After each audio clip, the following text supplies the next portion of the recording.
السلام علیکم ورحمۃ اللہ وبرکاتہ۔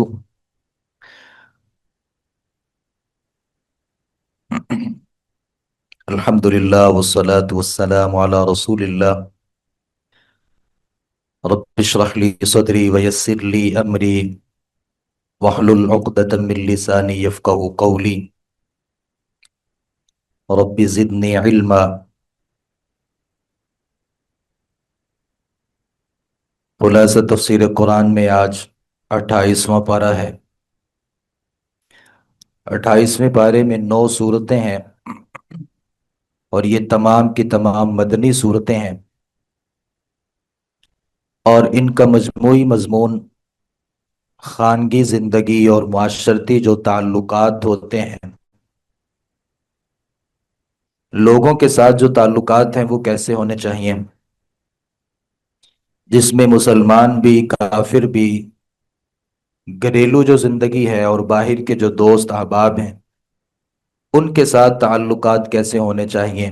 اللہ تعالیٰ نے اس بارے میں اس موضوع کو ذکر کیا ہے۔ سورۃ المجادلہ سب سے پہلی سورت ہے۔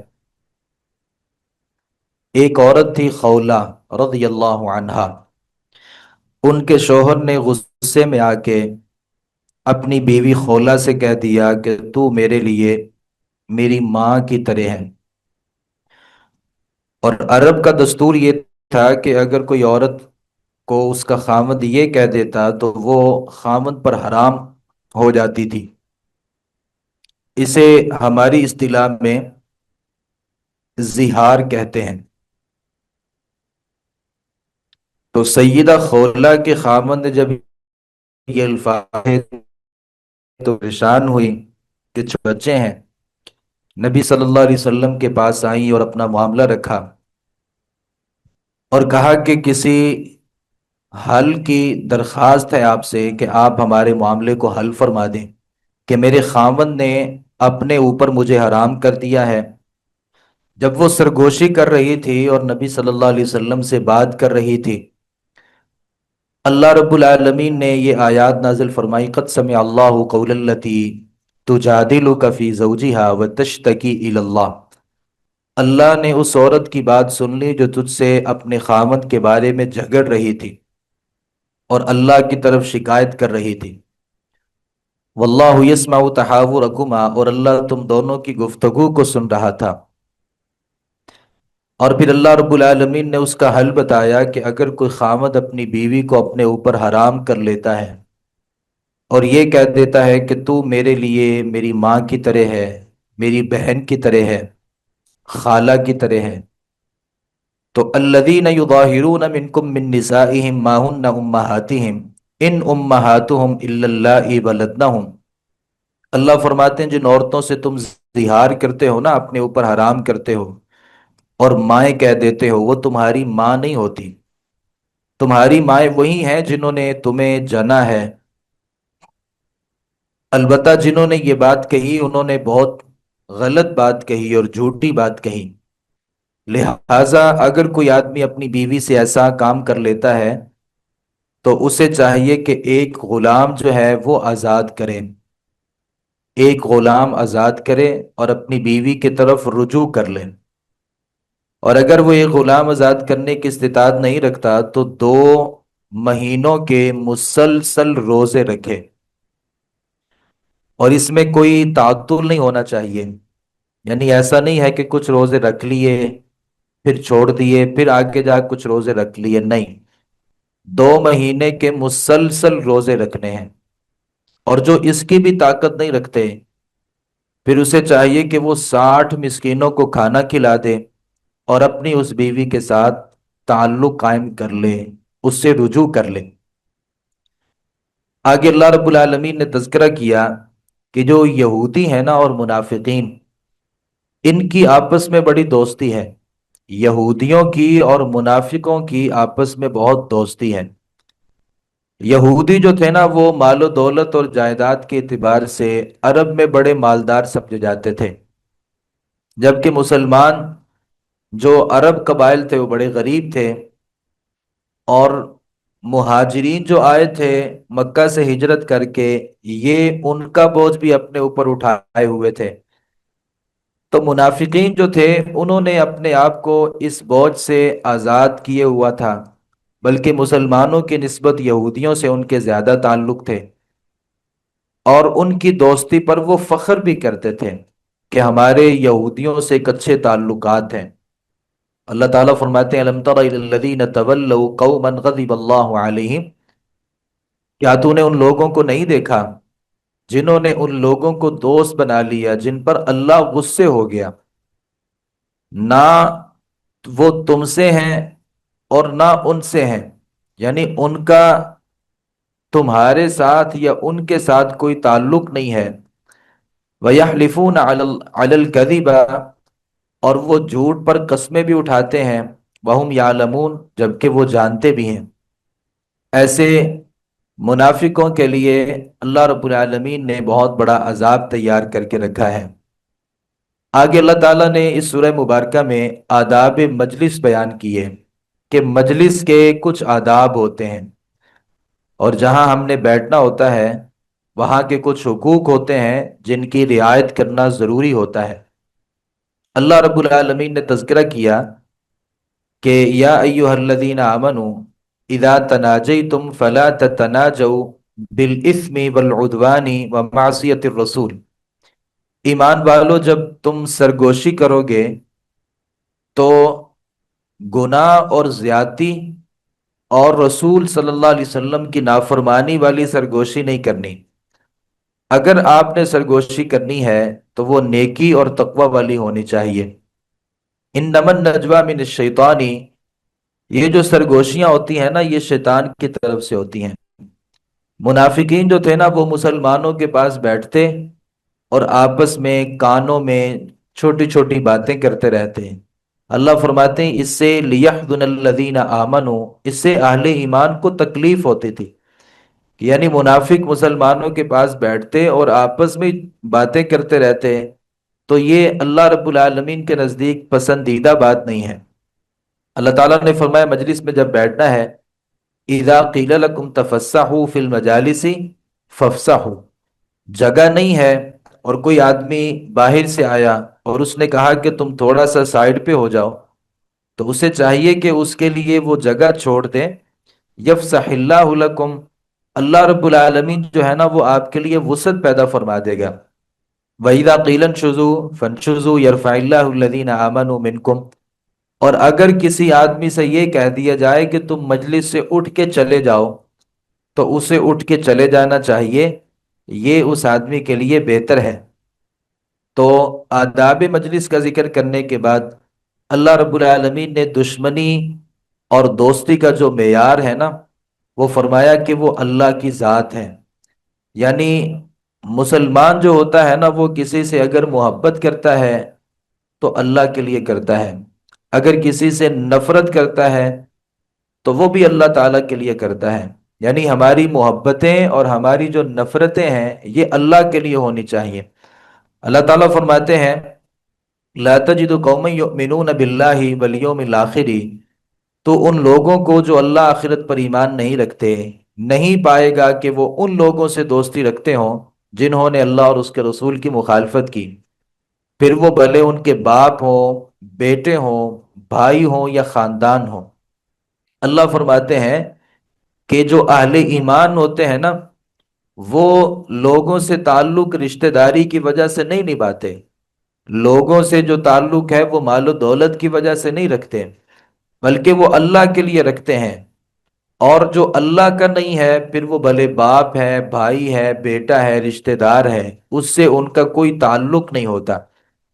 جو خالصتاً اللہ کے لیے ایک دوسرے سے محبت کرتے ہیں اور اللہ کے لیے ایک دوسرے سے نفرت کرتے ہیں، اللہ فرماتے ہیں اولئک کتب فی قلوبہم الایمان، یہی لوگ ہیں کہ اللہ نے ان کے دلوں میں ایمان کو لکھ دیا ہے، اللہ نے ایمان ان کے دلوں میں داخل کر دیا ہے، اور اللہ رب العالمین نے اپنی روح کے ساتھ ان کو قوت بخشی ہے۔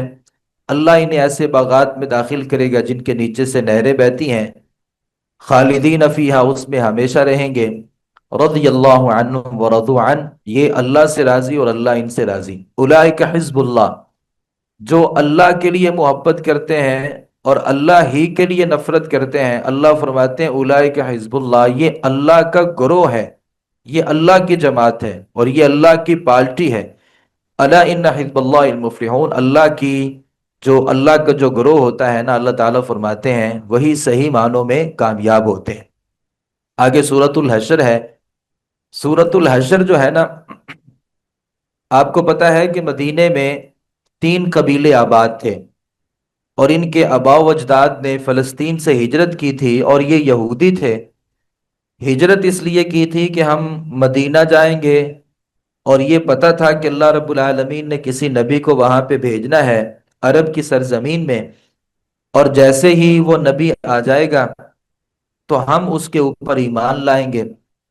ہوا یہ کہ اللہ نے جب نبی صلی اللہ علیہ وسلم کو بھیج دیا تو وہ بنو اسحاق سے نہیں تھے، بنو اسماعیل سے تھے۔ تو ان یہودیوں نے نبی کریم صلی اللہ علیہ وسلم سے بلا وجہ دشمنی پال لی، اور نبی صلی اللہ علیہ وسلم سے دشمنی رکھی، اور آپ صلی اللہ علیہ وسلم پر ایمان نہیں لائے۔ نبی صلی اللہ علیہ وسلم نے ان کے ساتھ کچھ معاہدے کر رکھے تھے، لیکن انہوں نے ایک دفعہ کیا کیا کہ نبی صلی اللہ علیہ وسلم کو اپنے پاس بلایا، اور آپ صلی اللہ علیہ وسلم جب ان کے پاس آئے تو انہوں نے پلاننگ کی، جہاں آپ کو بٹھایا تھا دیوار کے اوپر ایک بہت بڑا پتھر رکھا، اور ان کا ارادہ یہ تھا کہ اس پتھر کو نبی صلی اللہ علیہ وسلم پر پھینکیں گے اور آپ صلی اللہ علیہ وسلم کو شہید کر دیں گے۔ تو اللہ رب العالمین نے بذریعہ وحی نبی کریم صلی اللہ علیہ وسلم کو یہ بات بتا دی، تو آپ صلی اللہ علیہ وسلم وہاں سے اٹھ کھڑے ہوئے، اور یہ جو بدعہدی تھی انہوں نے نبی کریم صلی اللہ علیہ وسلم کے ساتھ کی، اور اللہ رب العالمین نے آپ کو بتا دیا۔ تو اس وجہ سے مسلمانوں نے ان کے قلعوں کا محاصرہ کر لیا۔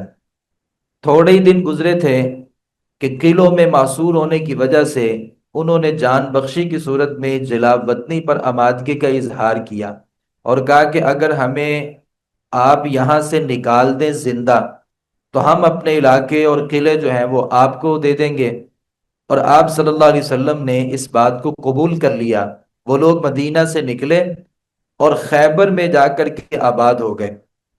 تو اللہ رب العالمین نے سورۃ الحشر کے آغاز میں اس بات کا تذکرہ کیا ہے کہ اللہ وہ ذات ہے اخرج الذین کفروا من اہل الکتاب من دیارہم لاول الحشر، اللہ وہ ہے جس نے اہل کتاب میں سے ان لوگوں کو جنہوں نے کفر کیا پہلے اکٹھ میں ہی ان کے گھروں سے باہر نکال دیا۔ اللہ فرماتے ہیں کہ وہ اپنے گھروں میں اتنے مضبوط تھے کہ وہ جا نہیں سکتے تھے، اور کبھی آپ نے گمان ہی نہیں کیا تھا، نہ ہی مسلمانوں نے کبھی یہ گمان کیا تھا کہ یہ کافر جو ہیں یہ خود ہی اپنے ان گھروں کو اور اپنے قلعوں کو چھوڑ کر کے یہ قلعے آپ کے حوالے کر کے یہاں سے نکل جائیں گے۔ تو یہ تو اللہ رب العالمین نے ان کے لیے ایک جلا وطنی لکھی تھی، اور یہ اللہ رب العالمین کی طرف سے ایسا ہوا کہ وہ اپنے ان علاقوں کو چھوڑ کر کے چلے گئے۔ آگے اللہ تعالیٰ نے ایک اصول ذکر کیا ہے کہ دولت جو ہے نا، دولت اور یہ مال جو ہے یہ صرف امیر لوگوں کے پاس ہی نہیں ہونا چاہیے، بلکہ اپنے اس مال کو غریبوں تک بھی منتقل کرنا چاہیے۔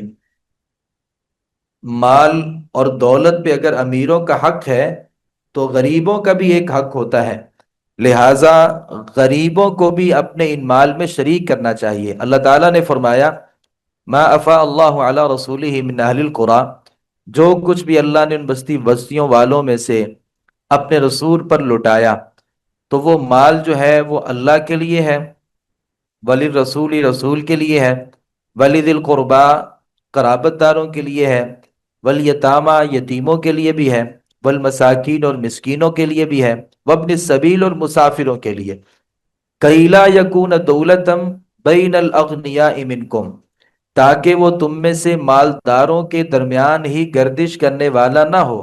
یعنی اللہ فرماتے ہیں کہ جو مال فے ہوتا ہے نا، یعنی لوگوں نے جہاد کیا ہی نہیں اور بغیر جہاد کے ہی اللہ نے فتح دے دی، اور مسلمانوں کو جو مال ملا ہے اس میں مجاہدوں کا کوئی حق نہیں ہے، کیونکہ انہوں نے تو جہاد کیا ہی نہیں۔ اللہ نے بغیر جہاد کے جو مال دیا ہے اس میں سارے غریب لوگوں کو شامل کیا جائے گا۔ تو تاکہ اللہ تعالیٰ فرماتے ہیں مال جو ہے نا وہ امیر لوگوں کے درمیان ہی گردش نہ کرتا رہے۔ آپ کو پتا ہے جن لوگوں کے پاس حکومتی عہدے ہوتے ہیں، وہ جتنے مال ہوتے ہیں، جتنے پیسے ہوتے ہیں، وہ خود ہی ان کو اپنے تصرف میں لے آتے ہیں۔ عام اور جو غریب آدمی ہے وہاں تک تو کوئی چیز بھی نہیں پہنچتی۔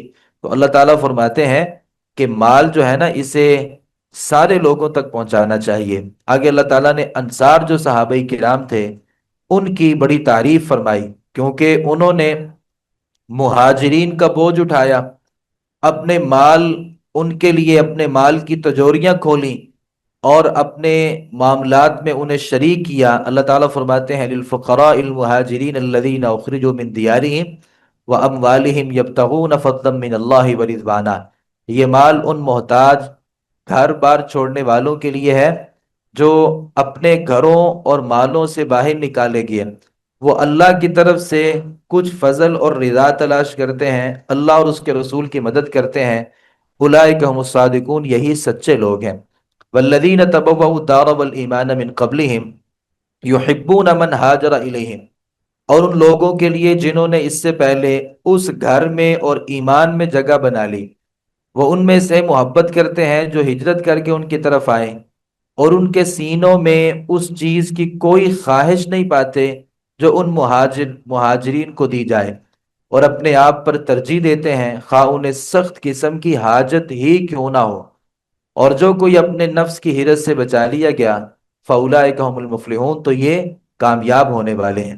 تو اللہ تعالیٰ نے ان انصار مہاجرین کی یہاں پہ تعریف کی ہے جنہوں نے اپنے مہاجرین جو بھائی تھے اپنے مال اور دولت ان کے لیے ان میں حصے بنائے، باوجود اس بات کے کہ وہ ضرورت مند تھے اور ان کے پاس ضروریات تھیں، لیکن انہوں نے اپنی ضروریات پہ اپنے بھائیوں کو ترجیح دی۔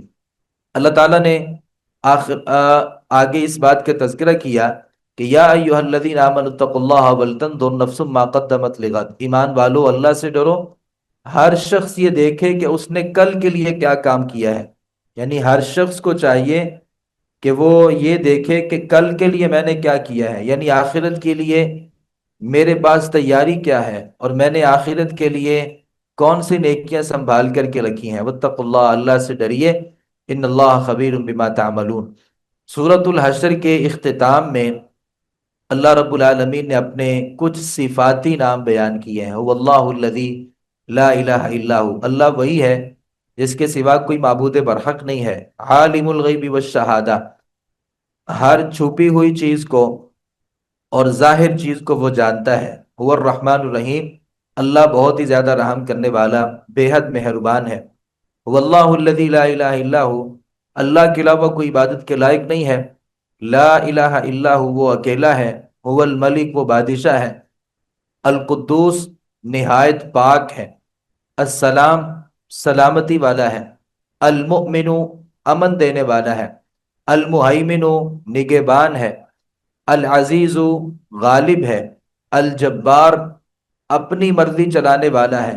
المتکبر، بہت ہی بڑائی والا ہے۔ سبحان اللہ عما یشرکون، اللہ ہر اس چیز سے پاک ہے جن کے ساتھ لوگ اللہ کے ساتھ جن چیزوں کو شریک بناتے ہیں، اللہ ان ساری چیزوں سے پاک ہے۔ هو اللہ الخالق الباری، اللہ وہ ہے جو خاکہ بنانے والا ہے، گھڑنے والا ہے، نئے سرے سے کسی چیز کو پیدا کرنے والا ہے۔ اور المصور، وہ شکلیں بنانے والا ہے۔ اللہ تعالیٰ شکلیں بنانے والا ہے، یعنی اس دنیا میں کتنے لوگ آئے اور کتنے لوگ مزید آئیں گے، لیکن کبھی بھی دو لوگ جو ہیں وہ آپس میں ایک جیسے نہیں ہوتے، ان کی شکلیں ایک جیسی نہیں ہوتی۔ دنیا میں کتنے لوگ گزر چکے اور کتنے لوگ ابھی مزید آئیں گے، تو اللہ رب العالمین ایسا مصور ہے کہ اللہ رب العالمین جب کسی شکل کو بناتے ہیں تو وہ کبھی بھی دو شکلیں ایک جیسی نہیں ہوتی۔ اور لہ الاسماء الحسنی، اس کے اچھے اچھے نام ہیں۔ یسبح لہ ما فی السماوات والارض، اللہ کی تسبیح بیان کرتی ہے ہر وہ چیز جو آسمانوں میں ہے اور زمین میں ہے، وہو العزیز الحکیم، اور وہ سب پر غالب، بہت ہی زیادہ حکمت والا ہے۔ آگے سورۃ الممتحنہ ہے۔ نبی کریم صلی اللہ علیہ وسلم کے ایک صحابی تھے، تو یہ نبی صلی اللہ علیہ وسلم کے جو قریبی صحابی تھے نا، جو بدر میں شریک ہوئے تھے، ان میں سے ایک صحابی تھے۔ تو ان مکہ والوں نے جب مدینہ والوں نے جب مکہ کے اوپر حملہ کرنا تھا، تو نبی صلی اللہ علیہ وسلم اس کی پلاننگ کر رہے تھے۔ تو چونکہ یہ جو صحابہ کرام مکہ سے اٹھ کے آئے تھے نا، ان کے وہاں پہ رشتہ دار تھے اور تعلق والے تھے، دوست احباب تھے۔ تو ہوا یہ کہ صحابی نے نبی صلی اللہ علیہ وسلم کا جو ایک راز تھا کہ ہم مکہ پہ چڑھائی کریں گے، تو اس صحابی نے ایک خط لکھا اور وہ بھیجا وہاں پہ، تاکہ میرے جو رشتہ دار ہیں یا میرے جو تعلق والے ہیں وہ اپنے بچاؤ کا سامان کریں۔ تو نبی صلی اللہ علیہ وسلم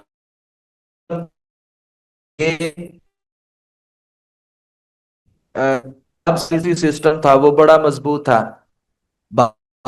ہر صورت خط تھا یہ پکڑا گیا۔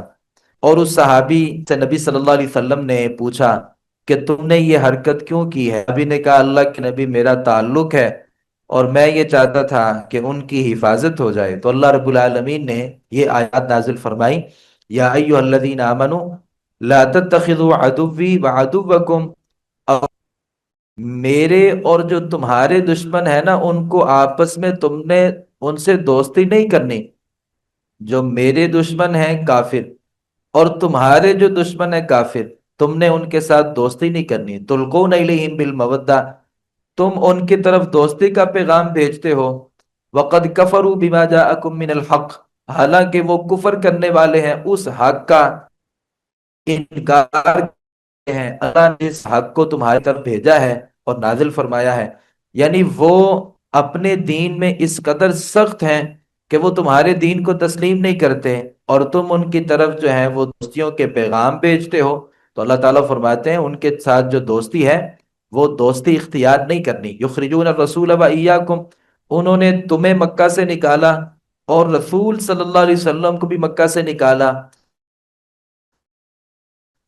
اور تم بھی ان کے ہیں وہ کر رہے ہو۔ تو اللہ رب العالمین فرماتے ہیں کہ ان کے ساتھ جو دوستی ہے یہ آپ کو نہیں کرنی چاہیے، کیونکہ یہ جو لوگ ہیں یہ اللہ کے بھی دشمن ہیں، رسول کے بھی دشمن ہیں، اور رسول صلی اللہ علیہ وسلم کو اور صحابہ کرام کو انہوں نے مکہ مکرمہ سے نکالا ہے، لہذا ان کے ساتھ کسی قسم کی کوئی دوستی نہیں ہونی چاہیے۔ اللہ تعالیٰ فرماتے ہیں کہ ان کی اپنی حالت پتہ کیا ہے؟ ان یثقفوکم یکونوا لکم اعداء، تم ان کی طرف پیغام سلو بھیجتے ہو، اگر وہ تمہیں پالیں تو وہ تمہارے حقیقی معنوں میں دشمن ہوں گے، اور وہ اپنے ہاتھوں سے اور اپنی زبان سے آپ کی طرف برائی کے ساتھ بڑھیں گے، اور وہ پتہ کیا چاہیں گے؟ وہ چاہیں گے کہ کاش تم دوبارہ پھر کافر ہو جاؤ۔ تو اللہ تعالیٰ فرماتے ہیں قیامت کے دن یہ جو تمہاری دوستیاں ہیں نا، لن یرفعکم ارحامکم ولا اولادکم یوم القیامہ، مکہ میں جو تمہارے دوست ہیں یا تمہارے رشتہ دار ہیں، یہ قیامت کے دن تمہارے رشتہ دار تمہارے کام نہیں آئیں گے، اور نہ ہی تمہاری جو اولادیں مکہ میں موجود ہیں وہ تمہارے کوئی کام آئیں گی، لہٰذا ان کے ساتھ دوستی، رشتے، ناطے ختم کر دیے جائیں۔ تو اللہ تعالیٰ نے بطور مثال یہاں ابراہیم علیہ السلام کا تذکرہ کیا کہ جیسے ابراہیم نے رشتے اور ناطے توڑے تھے نا اپنی قوم کے ساتھ، ویسے رشتے ناطے توڑنے کی ضرورت ہے۔ اذ قالوا لقومهم انا براء منکم ومما تعبدون من دون اللہ، جب انہوں نے اپنی قوم سے کہا کہ بے شک ہم تم سے اور ان تمام چیزوں سے بری ہیں جنہیں تم اللہ کے سوا پوجتے ہو، کفرنا بکم وبدا بیننا وبینکم العداوۃ والبغضاء، ہمارے اور تمہارے درمیان جو دشمنی ہے نا یہ ظاہر ہو چکی ہے، اور یہ دشمنی ہمیشہ ہمیشہ کے لیے رہے گی، حتیٰ تؤمنوا باللہ وحدہ، یہاں تک کہ تم ایک اللہ کو مانو۔ جب تم اللہ کو نہیں مانو گے، میرے باپ ہو، میری ماں ہو، میرے بھائی ہو، میری بہنیں ہو، میرے رشتہ دار ہو، ہمارا تمہارے ساتھ کوئی تعلق نہیں ہے، کوئی تعلق نہیں ہے، جبکہ تم اللہ اور اس کے رسول کو تسلیم نہیں کرتے۔ مزید اللہ رب العالمین نے یہاں اس بات کا بھی تذکرہ فرمایا ہے کہ جو کفار دین کے معاملے میں آپ سے لڑتے ہیں نا، صرف ان سے آپ نے لڑنا ہے، اور جو آپ سے لڑتے نہیں ہیں اور انہوں نے آپ کو آپ کے گھروں سے نکالا نہیں ہے، ان کے ساتھ اگر کوئی آپ حسن سلوک کر لیں تو اس میں کوئی حرج والی بات نہیں ہے، کیونکہ حربی جو کافر ہوتا ہے نا، اس کے ساتھ ویسا تعلق ہونا چاہیے، اور جو حربی نہیں ہے یعنی آپ کے خلاف لڑتا بھی نہیں ہے، اس نے آپ کو کوئی نقصان بھی نہیں دیا، تو اللہ رب العالمین فرماتے ہیں کہ ان کے ساتھ اگر کوئی آدمی حسن سلوک کر لیتا ہے تو اس میں کوئی قباحت نہیں ہے۔ آگے اللہ تعالیٰ نے ان عورتوں کا تذکرہ کیا جو مہاجر عورتیں تھیں۔ آپ کو پتا ہے کہ صلح حدیبیہ میں ایک معاہدہ ہوا تھا۔ معاہدہ یہ ہوا تھا کہ کافروں کا کوئی مرد اگر مسلمان ہو جائے گا اور وہ مدینہ چلا جائے گا تو مسلمان اس کو واپس کریں گے، اور اگر کوئی آدمی یا عورت مکہ سے مسلمان ہو کے مدینہ آئے گی تو پھر آپ نے اس کو واپس جو ہے وہ کر دینا ہے۔ کافر مسلمان کو واپس نہیں کریں گے، البتہ مسلمان جو ہے نا وہ کافر کو واپس کر دیں گے۔ ہوا یہ کہ کئی سارے ایسے واقعات ہوئے کہ کوئی شخص اسلام قبول کر کے مدینہ آتا تو اللہ کے نبی صلی اللہ علیہ وسلم اسے واپس بھیج دیتے۔ کچھ ایسی خواتین جو تھیں مومن خواتین، یہ ان کا واپس کرنا معاہدے میں شامل نہیں تھا، تو کچھ خواتین ایسی مسلمان ہو کے مدینہ طیبہ آئیں اور کہا کہ نبی صلی اللہ علیہ وسلم ہم آپ کے اوپر ایمان لائی ہیں اور ہمیں مدینہ میں پناہ دیجیے۔ تو اللہ رب العالمین فرماتے ہیں اذا جاءکم المؤمنات مہاجرات فامتحنوہن، اگر کوئی مومنہ عورتیں ہجرت کر کے آپ کے پاس آئیں تو ان کی جانچ پڑتال کر لیا کرو، امتحان لے لیا کرو کہ یہ صحیح معنوں میں مسلمان ہو کے آئی ہیں یا کافروں نے ہمارے درمیان کوئی جاسوس بھیجے ہیں۔ تو اللہ رب العالمین فرماتے ہیں ان کا امتحان لیا کرو۔ ویسے اللہ ان کے ایمان کو زیادہ جاننے والا ہے، یعنی اللہ کو پتا ہے کہ وہ مومن ہے کہ نہیں، لیکن آپ اپنی جو تسلی ہے نا وہ کر لیا کرو۔ فَإِنْ عَلِمْتُمُوهُنَّ مُؤْمِنَاتٍ، اگر آپ کو پتہ چل جائے کہ یہ عورتیں واقعتاً مومنہ ہیں، فَلَا تَرْجِعُوهُنَّ إِلَى الْكُفَّارِ، پھر انہیں کافروں کی طرف واپس نہ بھیجنا۔ لَا هُنَّ حِلٌّ لَهُمْ وَلَا هُمْ يَحِلُّونَ لَهُنَّ، یہ عورتیں ان کافروں کے لیے حلال نہیں ہیں اور وہ کافر جو ہیں وہ ان عورتوں کے لیے حلال نہیں ہے۔ وَآتُوهُنَّ مَا أَنفَقُوا، اور اللہ رب العالمین فرماتے ہیں کہ وہ ایک کافرہ عورت تھی جو مسلمان ہوئی، مدینہ میں آئی، اب یہاں جو اس سے نکاح کرنا چاہے گا نا تو اس عورت کے پہلے خاوند نے جتنا حق مہر اس عورت کو دیا ہوا تھا، نیا جو نکاح کرنے والا ہے وہ اتنا حق مہر جو ہے وہ اس کے خاوند کو دے دے اور اس سے نکاح کر لے۔ تو اللہ رب العالمین فرماتے ہیں کہ ایسی عورتیں جو ہیں ان کو اپنے ہاں پناہ دینے میں کسی قسم کی کوئی حرج والی بات نہیں ہے۔ وَلَا تُمْسِكُوا بِعِصَمِ الْكَوَافِرِ وَاسْأَلُوا مَا أَنفَقْتُمْ وَلْيَسْأَلُوا مَا أَنفَقُوا، اللہ فرماتے ہیں کافر عورتوں کی عصمتیں روک کر نہ رکھو اور تم مانگ لو جو تم نے خرچ کیا ہے۔ یعنی اگر یہاں سے کوئی عورت وہاں چلی گئی، یہاں سے مسلمانوں میں سے کوئی عورت مسلمان ہوئی نہیں، خاوند مسلمان ہو گیا، عورت مسلمان نہیں ہوئی، اور یہ واپس کافروں کے علاقے میں جانا چاہتی ہے، تو اللہ تعالیٰ فرماتے ہیں یہ کافروں کی عزتیں ہیں، آپ کی نہیں ہیں، تو ان کو واپس ان کے پاس بھیج دو۔ جو آپ نے حق مہر اس بیوی کو دیا تھا وہ ان کے بھائیوں سے یا ان کے جس نے آگے اس سے شادی کرنی ہے آپ اس سے اس کا مطالبہ کر لیں اور ان کو وہاں سے واپس بھیج دو۔ ذالکم حکم اللہ یحکم بینکم، اللہ تعالیٰ فرماتے ہیں یہ اللہ کے فیصلے ہیں اور اللہ رب العالمین یہ فیصلے فرماتا ہے۔ اللہ تعالیٰ فرماتے ہیں کہ اسلام میں داخل ہونے کی کچھ شرائط ہیں، یعنی کوئی آدمی یا کوئی عورت اگر مسلمان ہوتی ہے تو اس کی کچھ شرائط ہیں۔ یا ایھا النبی اذا جاءک المؤمنات یبایعنک، اللہ فرماتے ہیں یہ عورتیں جب آپ کے پاس آئیں اور وہ مومنہ ہیں، اسلام قبول کرنا چاہتی ہیں، تو آپ نے ان کے ہاتھ پر ہاتھ رکھ کے جو بیعت کرنے والا سلسلہ مردوں کے ساتھ تھا وہ تو نہیں ہوگا، البتہ ان کے ساتھ ایک بیعت ہوگی، وہ بیعت کیا ہے کہ اللہ یشرکن باللہ شیئا، پہلی بات اور شرط یہ ہے اللہ کے ساتھ کسی کو شریک نہیں بنائیں گے، چوری نہیں کریں گی، لا یزنین، زنا نہیں کریں گی،